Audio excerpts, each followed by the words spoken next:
team KaBuM from the international wildcard. Alliance, earlier today, they had a strong early, pretty strong mid-game against Najee White Shield, and then it sort of fell to pieces as they didn't really misplay their turret pushing comp in that regard. Spirits have to be shaken. This is a game they're looking to definitely pick up as a win. So Froggen has been great individually. I think as an individual team of individual players, these guys are generally incredibly strong. His Xerath wasn't amazing. His Twisted Fate, though, was absolutely phenomenal. And Alliance keeps setting themselves up to win games. Every single time against Cloud9, last time around as well, they are set up to win the games, but they don't seem to actually be able to pull the trigger properly. So we had this debate about what Tabs' AD carry build should have been, and sure, Bloodthirster first can work if you're willing to go push those turrets down, which they weren't. Similarly, when their very first game against Cloud9, they had Kayle on Wicked, and if they just let him split push and ward for him, that could have won the game as well. But these guys don't seem to adapt to the game as it actually is, and they're just in this weird mix of playing the game properly and doing like the right things. I think Alliance will shake it off very easily from the last game because they had a really solid plan going into it. They kind of derived, and eventually that's why they lost, you know, with the builds, with the actual split pushing and all this kind of stuff. But they're going into it with their picks and bans. It was perfect, suited them beautifully, just weren't able to execute. It's something that they can look at and say, oh, it was this simple. So I think they'll bounce back and do very well against KaBuM here. Let's quickly talk about KaBuM. I think mechanically they've shown up. I think that's fair to say. Dan's in particular has really impressed me as a support player and shot caller for the squad, ex-AD carry as well. Doublelift, what do you think about the team and the player and how they're handling themselves? Yeah, Dan's actually had a pretty spectacular showing on Thresh. I mean, he's not by any means a bad support. And just one thing I want to point out is Thresh only has 2 losses so far in the Singapore stage. So I feel like one thing you have to note is any support that goes to Worlds must have great innate playmaking ability, and Thresh just kind of brings that out. That's why you see such great Thresh plays all the time. Well, we'll have to see if this team can pull it out. Alliance, if their spirits are broken, then it will be up to KaBuM to punish them for that. Guys, without further ado, let's throw it over to the casters to get the match started. Thanks, Quickshot. We're all set up here at Singapore Expo for our next Rumble on the Rift. Let's see what these teams are bringing. We'll look at the starting lineups. On the blue side, it will be Alliance. That means it's Wicked in the top lane, Shook in the jungle, Froggen in mid lane, Tabs at AD carry, and at support is Nif. And of course, that means over on the red side, it is Brazil's KaBuM eSports. That means in the top lane, it is Lep. In the jungle is Danagon. Tin owns in the mid lane. Minerva as the AD carry. And Dan's as on support once again. And I have to say, I agree with the analyst desk here. Dan's has looked so good on Thresh. Like, he's the big playmaker here. They need to secure it for him. I would like to see Lucian again from Minerva down this bottom lane, so you have some big play potential. And try and snowball the lane. I mean, Danagon, as a jungler, has put a lot of focus on Lep, at least in the first game of the day we saw yesterday. Yeah. Switch then down to the bottom lane, get Minerva going, try and snowball the game. Speaking about that Thresh, I'm glad there are actually so many supports that are good at Thresh here at Worlds. We've seen so many amazing hooks just completely change games around. Definitely going to be a competitive pick here. Yeah, I mean, obviously Dan's played well. Thresh, of course, for Gorilla, the absolute crazy playmaker on that one. We just saw Yellowstone not quite working out for him in that last game. But overall, you know, Doublelift just called it there. The fact he's only had 2 losses, that Thresh, one of them being in the last game, is pretty crazy. So we'll see if that becomes a big pick. Taipei was all about Janna. There was a tropical storm that came through incidentally. Let's just hope something bad doesn't happen with Thresh, who knows? And we were shielded from that, so we're all right. We're here in Singapore, the second group stage underway, and showing us some zany things, to say the least. So Alliance have been looking at their KaBuM versus Cloud9 game here. And Syndra first ban against Tin owns. He actually looked pretty solid in the laning phase, and KaBuM as a team, in terms of mechanics and in terms of laning phase, I know you talked about it, Riff, as well, they actually look pretty solid. I mean, they are good laners here. They have the ability to surprise Alliance, and KaBuM is a team going into these games with no pressure at all, because they're just here to show how good they are. They're here to represent Brazil and learn as much as possible and try and surprise a team like Alliance, maybe like Cloud9. And speaking with those working closely with KaBuM, you know, they said their first game, they expected it to be a bit one-sided. Cloud9, they were a little bit upset that that went the way it did. Now against Alliance, they have seen Alliance falter, and I'm sure they want to go right for the neck if they see that weakness. Yeah, both of these teams are 0-2 in the group, so a win here is vital for absolutely everyone. Alliance themselves coming into this as one of the favorites in the group. They have not performed or turned up. And the question is, can they be put on tilt? I mean, there's a couple of pressures. There was always question marks over Shook and Tabs when it came into big questionable situations. And right now, we see Shook getting Lee Sin. That's a big champion for him here. We'll see if he can deliver. And actually a champion we have seen KaBuM in the past ban a lot because they don't want to play against this early pressure you can do or you can make on Lee Sin. Shook being able to get it. It's going to be important for him and his confidence, but when you talk with Alliance, they always say, we don't tilt. Especially Shook as a jungler. They say, you know what? He plays like he does at scrims. He's learned it. He doesn't get affected by any bad plays, so he's Flash Cocoon versus Cloud9. Probably not in his mind anymore, and I love the fact we get Thresh and Rumble, who's been winning so many games and who is so damn strong in this mid-game here. KaBuM already looking to win the mid-game fights and take the game. That mid-game fight indeed, and I love the fact that they always hover. They hover for fun, they hover for the crowd, they know just to release a little stress here in Champion Select, because a lot of things can get just tight here. You kind of get a little stressed out. It's good to keep a clear mind. We'll see that Rumble and Thresh absolutely being locked in. So now, the 3-4 pick, the answer here, or I should say 4-5 pick, coming in from Alliance. We shouldn't forget, of course, that Alliance did have that 7-0 lead, a 5k gold advantage over Najin White Shield. They had a big lead in the early game. It worked so well for them. What let them down a little bit was their vision. They didn't keep on pushing either. Now that we're going to see potentially Aurelia once again for Wicked, it is a comfort champion, but it just happens to be a champion that is fitting the meta right now. It is working quite well for the teams that have been picking it. Rumble, on the other hand, also had magnificent statistics. 7 wins, 1 loss so far, 4-0 yesterday here in Singapore, and has only had 2 bans against them, the last one being in the previous matchup, of course. So one of their tactics we see, or we're going to start to see more and more, is people picking Aurelia into Rumble, simply because Rumble is great when he's with his team in the mid to late game and he can team fight. He's not so great in these one-on-ones against something like an Aurelia who can actually kill him.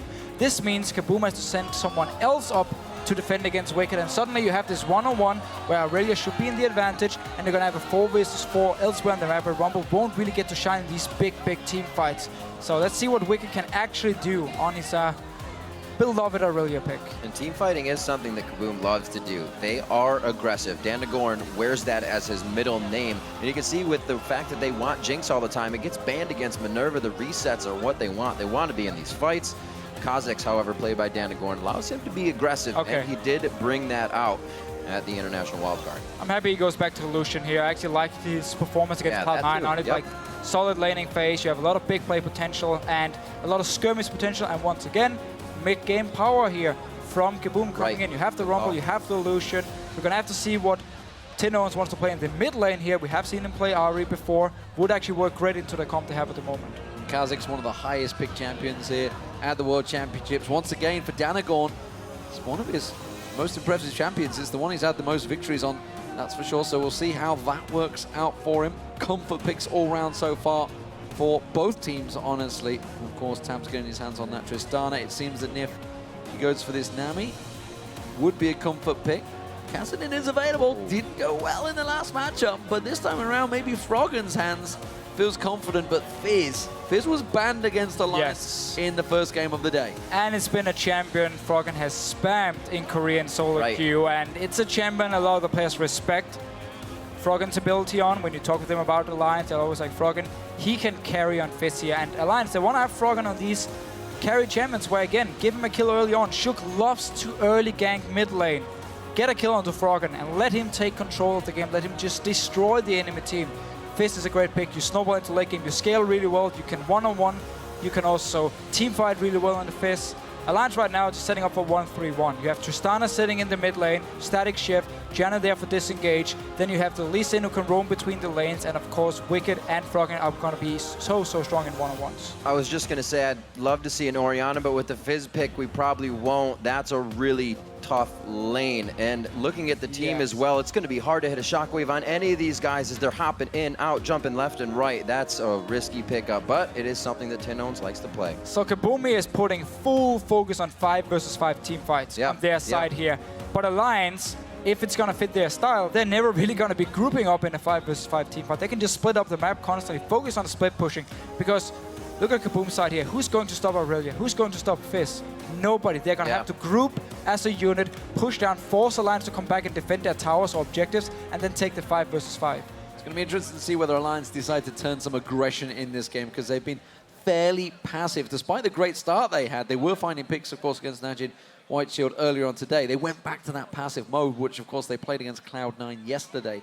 You'd feel against KaBuM, this is the chance where they can show really the world, we can be an aggressive team, we can go for it. The fact that Fizz is picked in there, along with Elise, you expect a lot of focus possibly on that mid lane for Shook. We often see it again, Froggen and Shook, great friends. They were the original members of the super team as well. They wanted to play together. Exactly. I expect to see Shook in this mid lane a lot. It's going to be crazy. We have to consider if Alliance coming in here as the super team, this is what they built for. Will they continue to go winless in the group? Remember, we'll be checking back throughout the game to see how the poll shifts. Keep voting on Twitter by sending either hashtag ALLWin or KBMWin to @LOL eSports. It's about to get in game now for another one on the Rift. This one's going to be Alliance versus KaBuM. Alliance looking to pick up a win so they do not go winless within their group.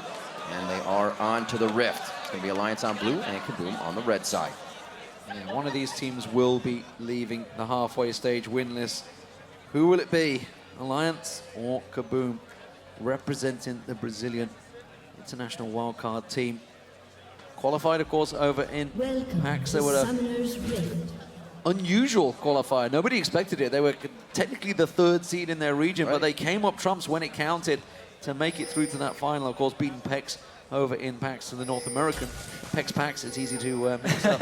Absolutely. But Alliance, they are the #1 seed representing Europe, and currently yet to get a win on the board, which is caught so many people off guard. But it is a tough group, no doubt about it. It is, and in this game here, Alliance, they need to be careful because KaBuM's mid to late game comp here is super, super strong. And if KaBuM manage to do well in the laning phase, take the lead, they can start taking objectives and Alliance won't be able to fight against them. And suddenly they can fall too far behind and KaBuM can take the game. So Alliance needs to be careful in these lanes here. It's going to be a lot about Shook, what he can do. You can gank top lane, Aurelia, max E. You get the longest on duration, easy setup for Lee Sin. And of course this mid lane, Orianna has no jumps. And she's actually not running any defensive summoners like we've seen before when it's Orianna against Fizz and you're expecting a lot of action in the mid lane. Well, not a lot of action in the early game as they get the buddy wards out. All wards pretty much holding hands here for the safety. KaBuM stays looking for the 2v2 as well. He just saw Froggen back off there. He's now got 4 health pots stacked up. So he went back and stacked himself up those extra pots. So expecting a bit of a rough time early on against Tinones in that mid lane. It is Orianna, his favorite champion, so you'd expect him to be pretty strong on it in the early phases. Of course, we do see red buff start by Shook, not really leashed out too heavily by Alliance, while a lot of support for Danagorn on that blue buff. Yeah, that could be a problem for KaBuM down this bottom lane. The fact they're going to lose the early push for level 2. And would actually mean Taps and Nif should be able to push the lane up and into the tower here in this bottom lane and take control of the bottom side of the map. And mid lane, of course, again, Tinones, he's just going to poke Froggen every single time he gets the chance. Flash, of course, is a defensive summoner, but they won a second one. And wow, actually, KaBuM coming straight down and starting the push here. Should also get the early level 2. So just got a glimpse in that top lane. Wicked tried to go aggressive early on. The level 1 aggression from Aurelia, it can work out, but Left turned it around and answered it very well and forced Wicked back. No summoners blown just yet for this bottom side. You can see Tinones in the mid lane. Playful Tricks are coming in, definitely taking that shield and ball movement. You can easily stop that dot damage and a lot of pressure, and Tinones knows how to play this one. And what we often see in this matchup between Fizz and Orianna is they're actually fairly even in CS in the start because Fizz has the flask, has a lot of health potions. But once Orianna managed to poke enough and get Fizz to use all the sustain he has, then he starts falling back and has falling behind. Top lane though, gang onto Lep. Uh-oh, Lep in trouble here. He does have his flash up very low. He's trying to hold it for the last second. Scrap shield goes on and he blows the flash and goes down. Had to consider the red buff as well there. Would have taken him out past the flash. Yeah, I'm not sure what he was actually waiting for here. After the dash from Shook, he could have just tried and flash away on the tower. Right. Danagorn was moving to the top lane, trying to come for a counter gank. In the end, though, you get a kill for Alliance now, and you force the flash. Oh, double flash in the mid lane as well. Froggen pushes Tin Owns away. Meanwhile, of course, his jungler was coming around back down the bottom lane. Tabs pulled in, has to rocket jump out. The exhaust was used out there. Nif still keeping the pressure on. Minerva was taken pretty low from that ignite, of Nif. These lanes are absolutely trading early on. A lot of action here. KaBuM down this bottom lane again. Dance with the hook, start the fight here. They want to be aggressive all the time. Up in his top lane, Wicked still has flash ready, and Danagorn is once again looking towards this top lane. He always wants to gank for Lep. Lep pretty much forced to push that lane with his Flame Spitter. Already taking control of Shook from lane to lane. Being very methodical and omnipresent right now in the beginning of this game, getting every use he can out of the buffs he's holding.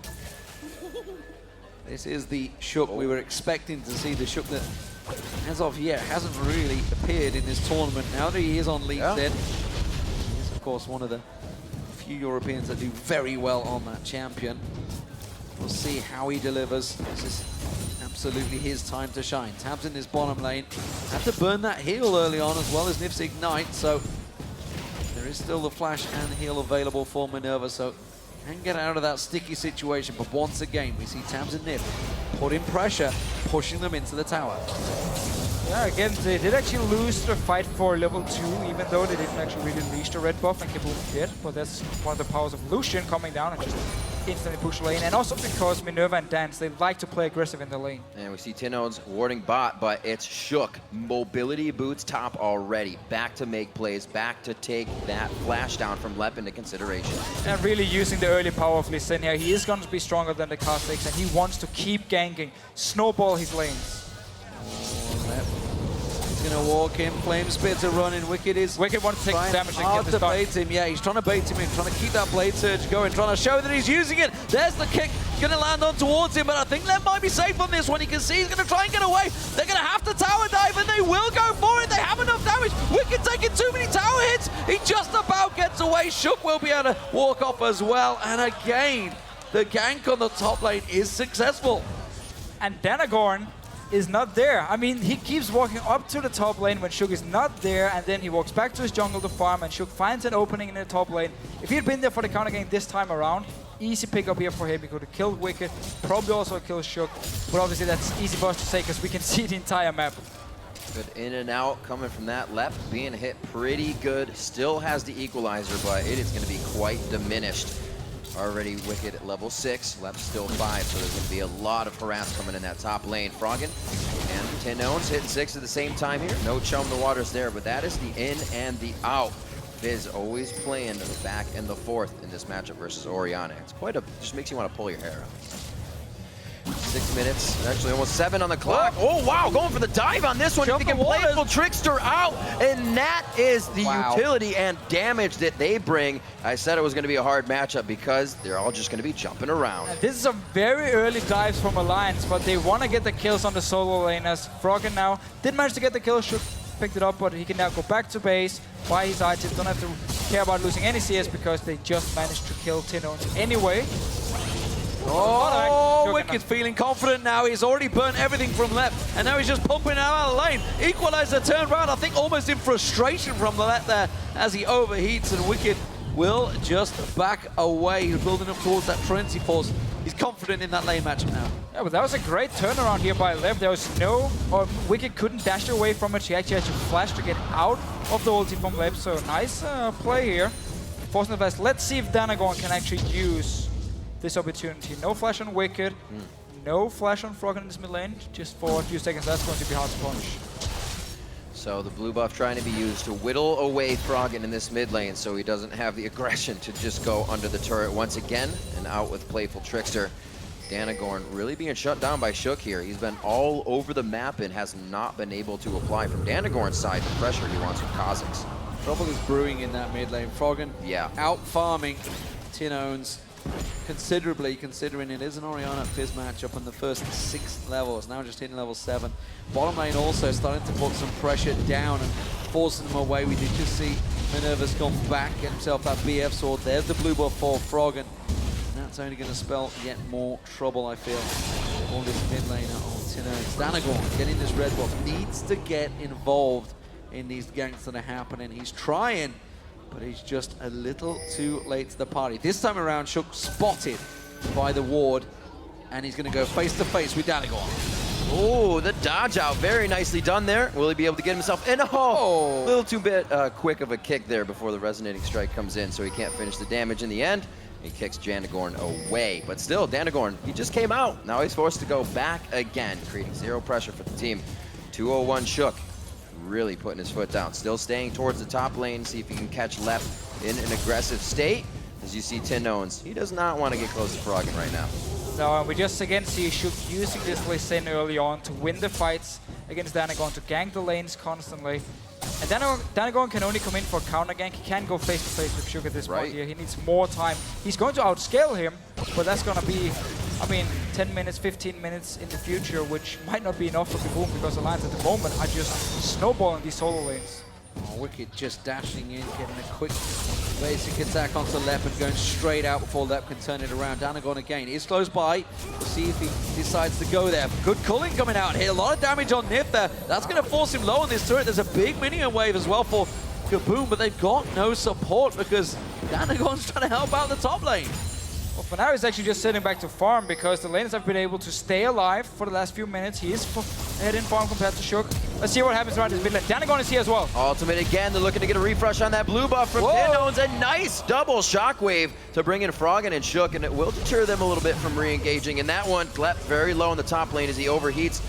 Just trying not to get pushed in. The second they showed in that mid lane, Wicked went aggressive in the top onto Lep. You can see he burned his equalizer and his flash. Danagorn finds Shook, kicks him in there. He's got the support of Froggen, flashes straight out of it, tries to force him away. Playful Trickster's not going to find him. The Ignite will not get him. Calculated, Just staying alive. About heals himself up.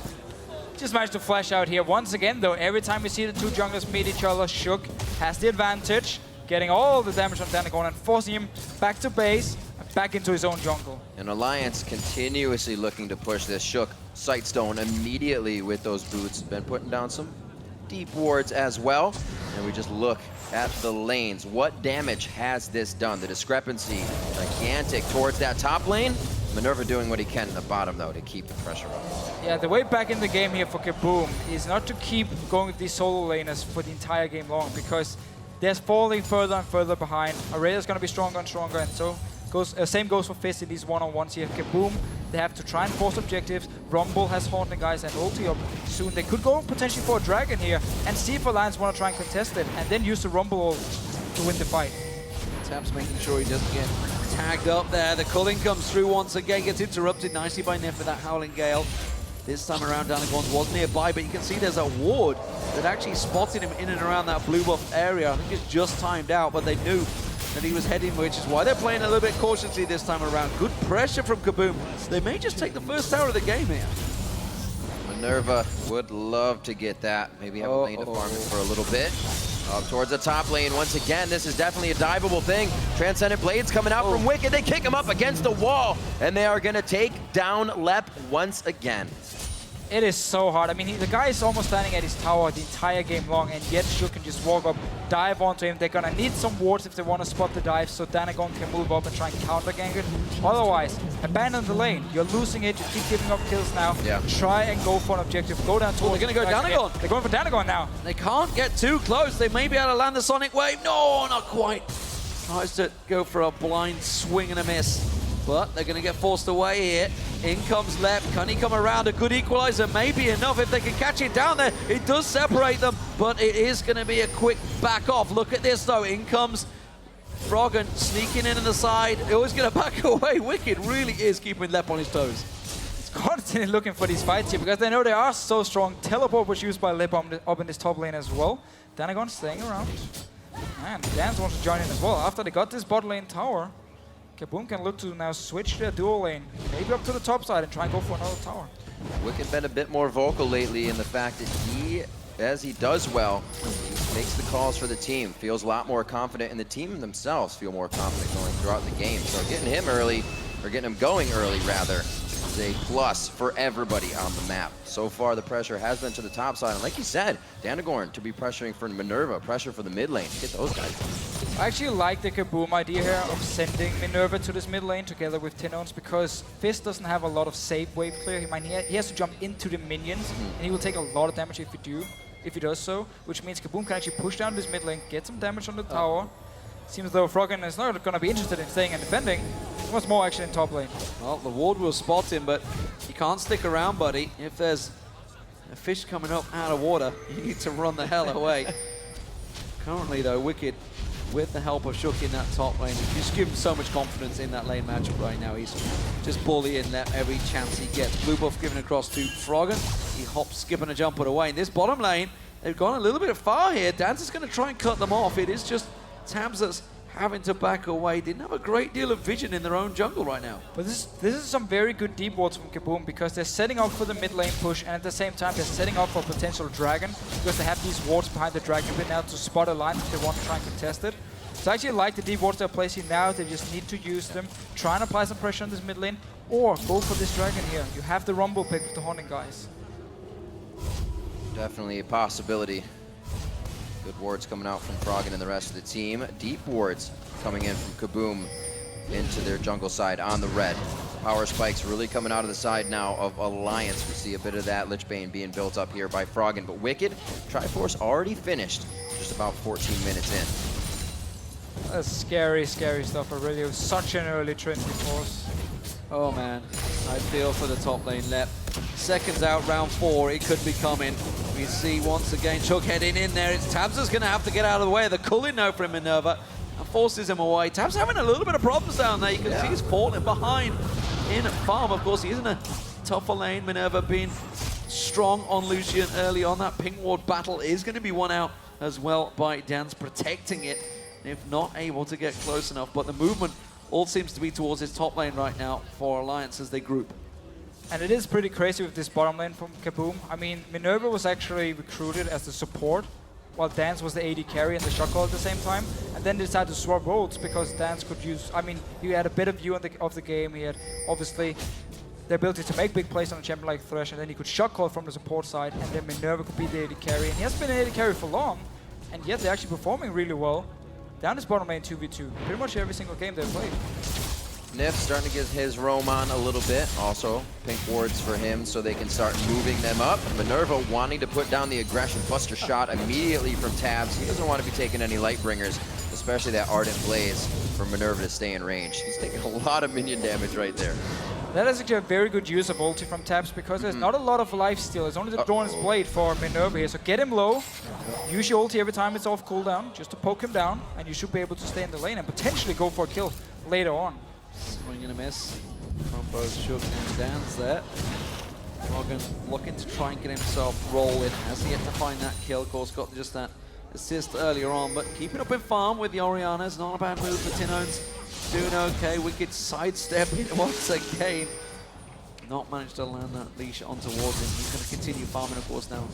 With that Trinity Force will be very confident. Still, neither team showing any signs of looking towards this dragon right now, despite the fact we're at the 17-minute mark. Alliance is happy sitting and farming. Again, your solo laners are getting free farm, they're getting all the kills they need. You can keep this laning phase going, and it's just all about Tabs sitting down this bottom lane at the same time and farming and prevent KaBuM from going dragon. And it's one thing, whenever you talk to Froggen, he always says, I do not care about my team being flashy, I just want to win games. No matter how they do it. Danagon forced away. They're going to try and turn this back on towards the line. as well. Oh, Lep trying to come in. A nice equalizer. Dance missing the hook to keep Shook cooking on that one. They get out quite easily. And it doesn't look like they find too much pressure off of that, but they do draw the teleport up. That might be a little bit of the time they now want to go for the dragon if they don't just kill Lep off of this one. No. He's got to know they're still close. Spend the whole game. They're going for him. Oh, they're going to jump in. He gets kicked backwards. Wicked tries to slow down. In comes the rest of KaBuM, though. They try and collapse around him. They do not get the lantern down in time, and Shook gets himself the 4th kill. He is absolutely on a roll on Lee Sin. And Lip was actually down the bottom lane here, but then he had to teleport up to the top lane because the fight started. And he was stuck in the lane once again, and Shook and Wicked was just waiting in the bush, killing him. Now they can actually take this tower here. There's a lot of members from KaBuM nearby. They might look to fight. Could indeed look to fight here. Dance to hit this hook. A very nice Howling Gale from Nif, which pretty much stops everything with a simple Q. The turret goes down 5-0 here. 3,000 gold lead for Alliance, as it looks like they could be heading towards their first win in this group stage. All of that attention they drew away has given Tabs and Frog and Free Farm. They've also got themselves a lot of good vision down and around this Dragon area, so we may see the first move. Look at this though. Tabs and Frog are just waiting off the side. They know that KaBuM are going to get drawn towards his tower. And Olep, jump the waters out and is missed, ladies and gentlemen. It does happen. Frog and misses skill shots. Got to believe in the Lep that believes in himself. He got out of that one quite clean.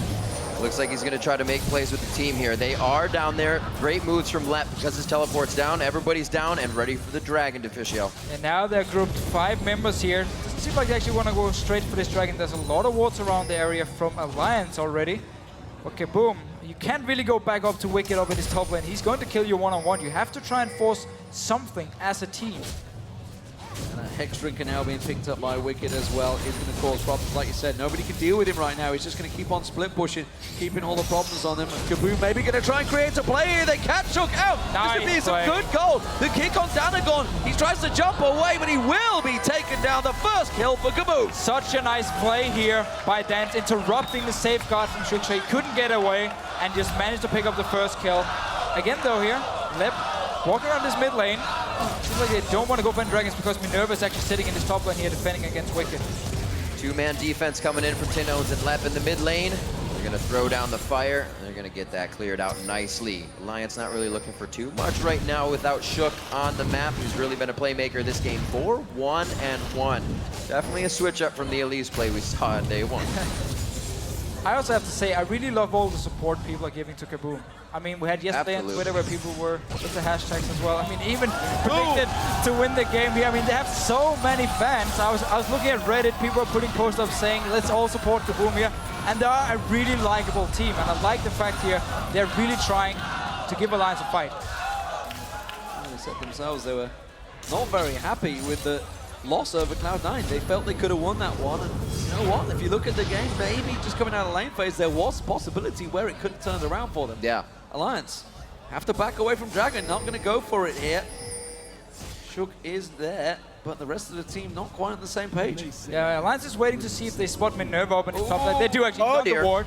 So they know he's on top side. Wicked can keep pushing it. He's the only member who can actually stay at the tower to defend, but it simply means Alliance can start the Dragon. They have the teleport advantage as well if they want to take it. So many wards paying off here. That one as well. You can see KaBuM pretty much backing all over the map, and it kind of leads to Dragons the first. And finally, as they go for Dragon, it's going to be Alliance first. They have all the wards around them. They pretty much paid for this Dragon, so they need it back. They're getting the best of both worlds. They've taken the Dragon and put a massive dent in towards that top tower. You can see Minion Wave in there left. Actually, Wicked didn't really do a great deal of damage to it after all. Kind of stood looking at it maybe. We didn't quite see it on the screen. But it does mean that KaBuM now are slipping slowly but surely away in gold. It's only a 4,000 gold differential. We've seen Alliance already give up a 5,000 gold differential earlier on to Najin White Shield. But KaBuM, they're going to have to step up something here to slow Alliance's slow chokehold. Might go for Froggen here. Stepping up a little bit. Shum the Waters comes out. Dan's quickly stepping out around that one. He's going to come up with a kill for himself. Flashes to land the Trickster. Ardent Blaze hits. One more shot's going to give Minerva the passive movement speed. He picks up the buffs, but what can they gain off of this? Well, you get assist for your team as well. You get to double buff on your AD carry here. Let's see what KaBuM can actually force. We saw Alliance. They've already been splitting up in this 1-3-1. Tap sitting in the mid lane. Froggen pushing a lane, and of course Wicked pushing the other side lane, which is what they want to do the entire game long. KaBuM ready to respond. Yes, okay. Danagon went down, but you got the assist for your team as well. Shook trying to sneak around in towards that top lane, was spotted out by a Ward. Nif also closing in, but we do see KaBuM closing the gap here. Nif will take that pink ward down. The hook comes through, does not quite land, and a good Howling Gale stops KaBuM in their tracks. Ping goes down in the mid lane on Tabs. He tries to push a wave in. They're desperately defending this mid lane turret, and it's working well. Seeing the way that they're getting disengaged on these, KaBuM must see that they need to sweep a little bit more. They're walking through wards everywhere. Simple disengages from Alliance are making this a little too easy. Still a trinket up there for Lep as he tries to keep himself safe. And the pink wards getting cleared out as well. So KaBuM is just getting forced back a little bit more here Maybe they'll find the fight if Alliance. Shook's gonna be in. Nice flash there. Danagorn also able to help stave off a little bit more of the engage. Trading flash for flash over in his top lane here. Shook wants to flash Q onto Lep and then try and follow him if he flashed after. Meanwhile though, Minerva and Tinons pushing this mid lane. See the response from Alliance. Good pressure. Shook's going to find Danagorn in the jungle. They're going to trade on this one. Shook doesn't fancy it. Danagorn forces him into the Baron pit. Has the safeguard across. But Froggen has been pulled and drawn into that mid lane. He's just shoved a wave all the way up to that tower right now. And Alliance pulled to defend, but it doesn't seem that KaBuM are going to go for it. Forces the flash from Wicked there. Good bait from Dance. And Alliance, they know if KaBuM is standing here as a team, they are very, very strong. So if you land the hook onto someone like Wicked who's out of position, KaBuM might actually be able to take him down, respond by taking a tower as well. Rumble is level 12 at the moment, so you have your rank 2 ulti. Very, very strong power spike for him, and I really hope we're gonna see KaBuM for the next dragon try and go down 5 members and take the fight against Alliance. Don't just give this dragon away. And imagine what that fight would be like if there wasn't so much focus top. That's only the place they put it. If you look at the rest of the map, these lanes are quite even. But Shook was able to get so much pressure up top, it kind of ran KaBuM thin. Now, hopefully getting it back with these objectives. They do have the equalizer, they do have the shockwave, the resets from Danagorn can come in, but it's all easier said than done.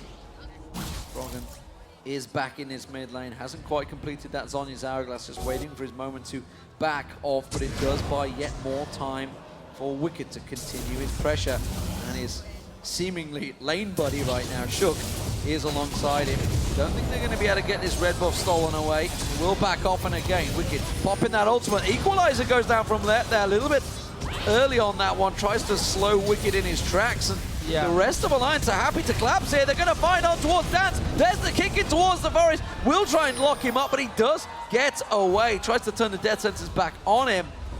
Close engagement still, but KaBuM are hanging on. Yeah, Lep really needs to save his ulti though for a potential team fight and not try and catch Wicked. He also had half the ulti coming actually into the wall here, so it was easy for Wicked to sidestep and get out of it. But the fact that Alliance warded up the red buff and was staying around it should mean for KaBuM, okay, Alliance want to contest this red buff here. We might get a fight in the jungle, which is what you want as a Rumble, as an Orianna here. So Lep, he needs to save his ulti. Don't use it to try and catch out someone like Wicked at this point. Have it ready for a potential team fight, and then use it if Alliance is fighting in a choke point in the jungle. Really wanting to help make plays. There's got to be a lot of pressure on him. He's feeling from the laning phase coming out of this one, but it was really brought on by Shook. I'm sure the team realizes he's still there, and he's definitely still going to make an impact in the game. Gigantic differential in that top lane, really. 234 CS to 133. Lep is very much being camped on again. Look at this, Shook heading back up to the top lane, absolutely living alongside Wicked in this lane. Does of course mean the fact that Shook has been there for so long that Lep is not too far behind in actual experience. He's just not getting the CS. He's able to stick close enough to the minions going down, just doesn't get that last hit that he's been looking for. KaBuM themselves, for the last 5 minutes, have prevented any objectives falling. Yeah, Alliance is playing this very, very slow. They're basically just waiting to outscale with their split pushers here, and of course taps on Tristana, getting to his late game point. They don't really want to fight in the mid game. We talked about how KaBuM had such a strong mid game comp with the Rumble. You have the Lucian pick, and even Orianna with her Fiend starts to become stronger and stronger. So Alliance didn't want to go for the fight. Let's see what they do now. Definitely put a target on his head with that Rumble pick. It has such a high win rate, so Alliance was not going to let that go through the game easily. They take down Lep once again at 0-5-0. You got to feel for Danagorn. He was like looking there, he was like, I'm ready, I'm ready, I'm ready. As soon as he messes up that blade surge, I'm going to go for it. As soon as Froggen came out, he's like, nope, I'm out. I'm done.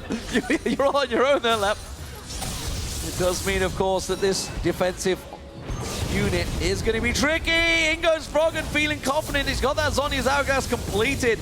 Happily slides through. Tinons thought about closing the gap, but while it's all happening, Alliance just closed out another objective, and the Dragon goes their way, keeping the gold flowing in their direction. It's been all about this top lane here. You even see Alliance place like the pink ward up on the top side here, just above the Baron, to make sure, okay, we can always walk past the Baron, up to the top lane. We know we have a pink ward, so there's no wards for KaBuM, and then we can jump onto Lep again and kill him, get objectives elsewhere on the map as well, because so many members from KaBuM is focused on this top lane here.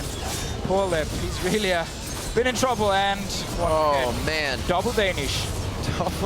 Indeed, coming up, not even a chum the waters necessary for that one. They know they had the control with the wards around them, and that means all those ultimates are still ready for use. Going a little hard here. Chum the waters now coming out for Dance. The Zanya, that's going to be a hit. The static Shiv Burst coming in with a nice shot from Tabs. They got eyes on the turret, and Danagorn again forced to watch his team go down.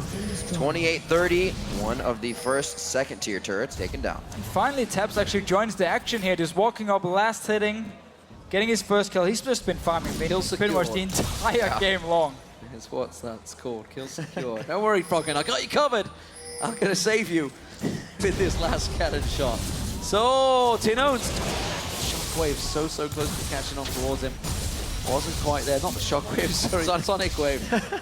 Close. Got the Shockwave. They're both on the be a problem. And speaking of Shockwaves, we haven't seen one for quite a while. Honestly, Tabs just free hitting on the turret and takes it down. KaBuM simply can't really step up here. Minerva was in his own jungle actually farming the Wolf camp, and he's looking towards his bottom lane because it's been pushed up already. So he wasn't there for the wave clear. Don't go for it, Minerva. Don't go for it. Froggen's off the side. In comes Nif. Tries to keep him around there. The Death Sentence will land, but it's Froggen he catches. He's got himself a Rabadon's Death Cap. Sorry, he's going to build up towards him. Minerva going to get caught out. Froggen taking low. The Zonyas is not quite off cooldown yet. Will he get picked up? Tino's dropped. They're going to keep on rushing. Dan's very low on this one. Danagorn had to jump out, so he's not going to be able to reset back in off of anything because there's no kills coming. And even with Froggen throwing the fish out of the boat on that, they were able to take the fight to Tinones and Dan. And Lep once again. Oh no. No piercing the heavens this time. Well, we say it so many times when Alliance, this is what they want to do. This is how they work in Europe. They just get to that one power point and they push.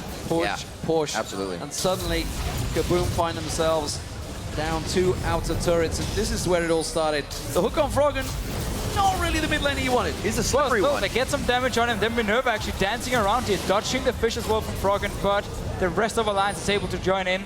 Let's see what Froggen is actually doing here, just dancing around. He has minions, don't have to care about the tower at all. He can just safely actually walk out here and they're feeling him a little bit as well. And the rest of Alliance can clean up the fight, and they're not done yet, of course, killing Lip.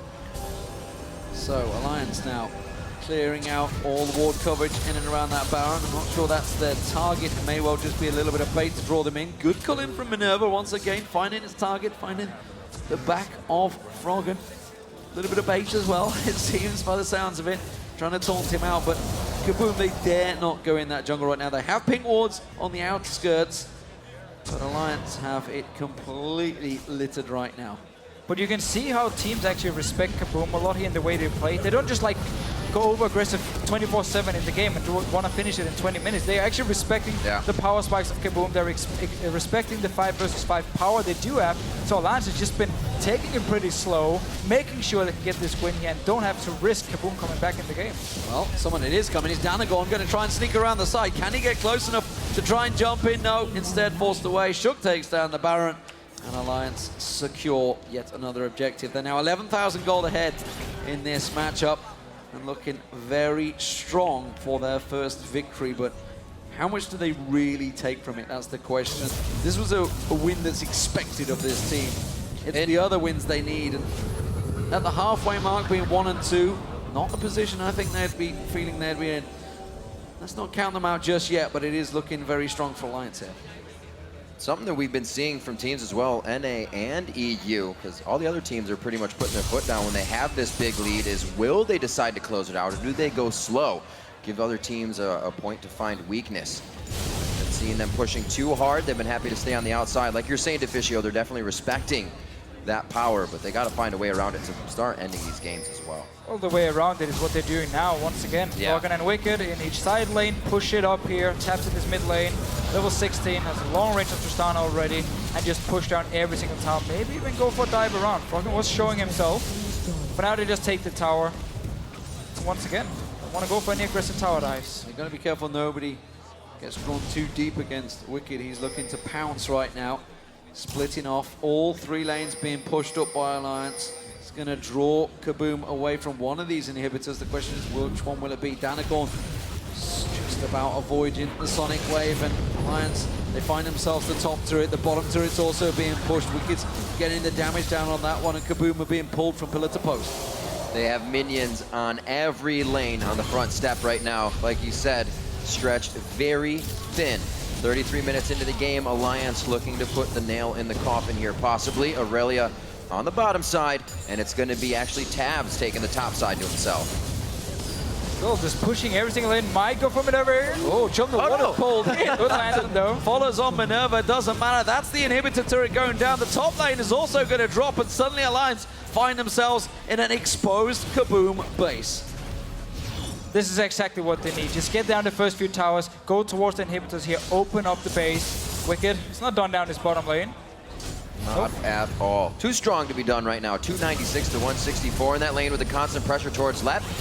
Minerva throwing out the culling to make sure Tabs doesn't get too close to drop that inhibitor. Wicked going 1v1 with 10 owns there. Shook was on the backside, but was really hitting the inhibitor. These guys have multiple things on their plate, and they're able really to act on every one of them. Now to the mid lane as the top inhibitor has been taking down. Alliance is turning KaBuM's base into shambles. Wicked could get caught out a little bit here. Looks like the box goes down for a disengage. Nobody follows through. First time flash being used by Wicked there, but again, all towers now down. The inhibitor is gonna drop. Tabs forced away from this one. KaBuM desperately trying to find a target. Is it Wicked? Shockwave pulls him in. Have they got enough? The monsoon lands. Danagorns is gonna get focused. He gets burnt on down. Shook goes deep. Punts and left straight back in towards Alliance. They give themselves a second. Tabs gets himself the double. Keeps on pushing through, and KaBuM are forced away. It is finally one kill. Shook will drop, but all inhibitors are now down, and Alliance have themselves a strong chance to win. They can just go back now here, buy some items, wait for your super minions to also stay around with your Baron buff. I mean, you have a lot of minions spawning into the base here. No super minions just yet, which is what they want. Really make the last push. Still have Tabs. You can take down these towers in just a few seconds. You have Lich Bane on Froggen as well. TP from Wicked. Alliance don't care about super minions. This looks like it could be the final push here coming in. Tabs, we were saying earlier on the analyst desks, liking to see these AD carries not afraid to step up and hit these turrets while the turrets are hitting back. And we saw Tabs face checking a little bit there. He gets out safely. 402 for him on this game. Doing very well for the team, keeping himself safe on that split push as well. Dragon's live, but it's all about what's in front of their eyes right now. Alliance is still staying to keep this game in their favor. Well, double super minions pushing in. You gotta wonder what's holding Alliance back. I know the Baron buff's worn off, but come on, guys. You have a gigantic lead. All three inhibitors down. It's just time you find a pick here, and that is what they're looking. Double super minions coming in the top. Double super minions coming in the bottom, and rotating through in the mid lane as well. Alliance drawing on through, trying to find that one simple time to push. They're so careful of that Sonic Wave landing. Shockwave landing of Tino. I'll get it the right way around eventually. This time around, Froggen is pushing in. Danagorn's going to be the focus. Wicked jumps on towards him. They force him back onto the fountain right now. They put the damage down on the Nexus turret. Alliance will finally take their first victory at World Championships. It's been a long time coming, that's for sure. And they still took the time to do it here. Doesn't look like it's going to be an easy road, though, with this being the first win the team created to win Worlds, a super team from Froggen. Struggling a little bit, but that win definitely going to bolster the spirits somewhat. Yeah, and for KaBuM here, I mean, we kind of saw the same tactic. Dance and Minerva down this bottom lane, they can handle themselves in the 2v2, did a very good job, got the tower as well. Minerva didn't even die in the game here. And then Leb is always the focus for the enemy team. You want to kill him as many times as possible in the top lane here. Yesterday, Danagorn was sitting in the bushes waiting for pretty much the entire game long. Today, he decided to farm a bit more, and suddenly Shook was there to just kill Leb. Not sure if tomorrow if he's going back to the wait game and just hope to counter gank early on. I mean, it is so hard because there's so much focus on Leb up in this top lane. Yeah, I kind of feel sorry for him, honestly. 0-8-1 at the end there was constantly out. Wicked and Shook working very well as a combo, but that's a good sign for Alliance fans, the fact that they did work out so well. But let's not get carried away, because Shook was on Lee Sin, Wicked was on Aurelia, both on their very favorite champions. Some good picks there. Also, got to consider that win weight on Rumble. They didn't want that to happen again for the game. They actually weren't even able to use a Rumble all in conjunction with an Ori ult around Dragon, where you want it, why you picked them, that mid game. They were able to just kind of shut that strategy right down. And that was kind of why the game was pretty slow, because Alliance never wanted to go for these 5 versus 5 fights. They were respecting the damage from KaBuM and just said, okay, let's just keep split pushing. Shook can keep going for the kills. Aurelia shows why she's so strong in this top lane of setting up the ganks, of course. Overall, slow win by Alliance, but keeping it pretty safe. It was a very slow one indeed. So we're going to head over towards the analyst desk for a breakdown of Alliance's first win. Thank you very much, guys. Alliance, let's be frank, they came out, they outclassed KaBuM, I think, especially in the top lane. Just before we talk about how Shook really pitched a tent and camped Lep's lane, I want to highlight Cloud9 banned Lee Sin against Alliance, and it was first picked away from Shield. And seeing what Shook just did on that champion, it shows why. And I don't know if he's going to get his hands on Lee Sin again, because that was a Shook we haven't seen in the previous games. One thing I want to touch upon is Irelia in this tournament so far is 6-1. So we're talking about Rumble being really good. Irelia is 6-1, and the only loss was Wicked's previous game against Najin White Shield, which he should have won. So Irelia would technically be undefeated so far. Just some food for thought. Yeah, I actually agree with you, but it's interesting thinking about these sort of pick and ban trends because I feel like we watch a game and we're like, they're never going to eliminate that champion again. Like Darius' Rumble, one of